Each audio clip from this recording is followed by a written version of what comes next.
Welcome fantastic people to yet another tutorial. This time we'll learn how to properly die.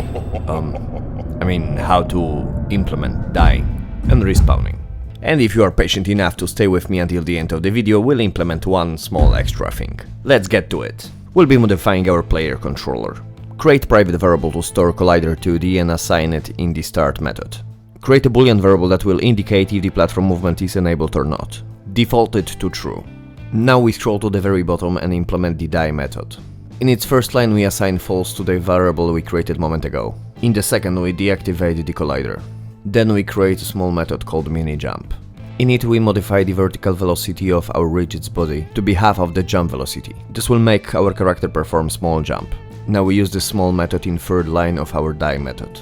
We don't want any forces other than gravity to affect our character after it dies. So we simply return before any platform movement code takes place if our active variable is set to false. Let's create something that can kill our character. We add an empty object and add collider2D to it. We make the collider big enough to cover the dangerous spot on our map. We create new C# script, we name it Instant Death. We open the script and clean it up. We add onCollisionEnter to the method.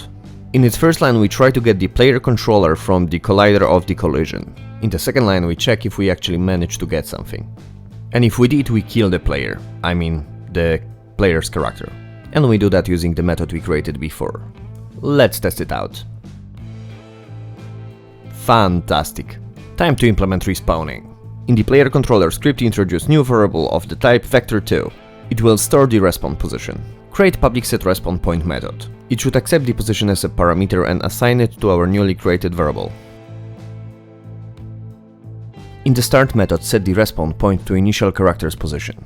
Let's create respawning coroutine. We create private respawn method that returns IEnumerator. Be careful, it has to return IEnumerator, not IEnumerable. In the first line we make it wait for 1 second. If you don't know what is happening, check the theory section of this tutorial. After 1 second passes, we set the position of the character to the respawn point. We activate its movement and its collider. Then we make it perform a small jump. In the last line of the die method, we start the coroutine we created. Let's test it out. Fantastic, all works as expected.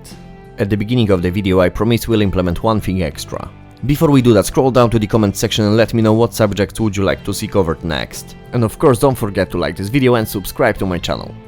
Thank you! Now I will show you how to implement simple checkpoint. We create an empty object and name it checkpoint. We add box collider2D to it. We make the collider larger, set its position and mark it as a trigger. Now we create the checkpoint script and assign it to the checkpoint object. We open it and clean it up.